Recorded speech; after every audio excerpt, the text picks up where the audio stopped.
বিশ্বের সবচেয়ে আলোচিত চলচ্চিত্রের সিরিজ বলা হয় বাহুবলীকে। এই সিরিজের নাম ভূমিকায় অভিনয় করে দুনিয়া কাঁপিয়ে দিয়েছেন তামিল অভিনেতা প্রভাস। সর্বশেষ বিভিন্ন ভাষায় মুক্তি পাওয়া ছবিটির দ্বিতীয় সিকুয়েল বাহুবলী দ্য কনক্লুশন আয় করেছে প্রায় ১,৫০০ কোটি রুপি। সেই আয়কেও ছাড়িয়ে নতুন রেকর্ড করার চ্যালেঞ্জ নিয়ে এবার আসছে নতুন ছবি সংঘমিত্র। এই ছবিতে অভিনয় করবেন তামিল সুপারস্টার শ্রুতি হাসান।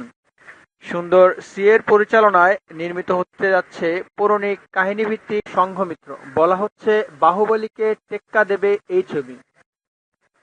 বিশ্ব চলচ্চিত্রের জনপ্রিয় উৎসব কান চলচ্চিত্র উৎসব এই ছবিটির নাম ঘোষণা হলো। বাহুবলীর সাফল্যের পর পৌরাণিক কাহিনীভিত্তিক ছবি নির্মাণের দিকে ঝুঁকছেন দক্ষিণের অনেক নির্মাতাই।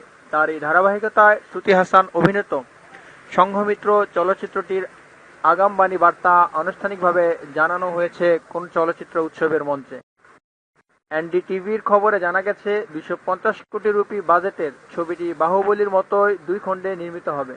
২ খণ্ডের এই মহাকাব্যিক ছবির প্রযোজনায় থাকছে থেনাডাল স্টুডিও। শ্রুতি হাসান ছাড়াও চলচ্চিত্রটিতে অভিনয় করবেন জয়ম রবি ও আয়রা। সঙ্গীতের দায়িত্ব কাঁধে তুলে নিয়েছেন এ আর রহমান। ছবিটি নিয়ে জাঁকজমকভাবে মাত্রা দেখে অনেকেই ধারণা করছেন এই ছবি বাহুবলীকেও ছাড়িয়ে যেতে পারে।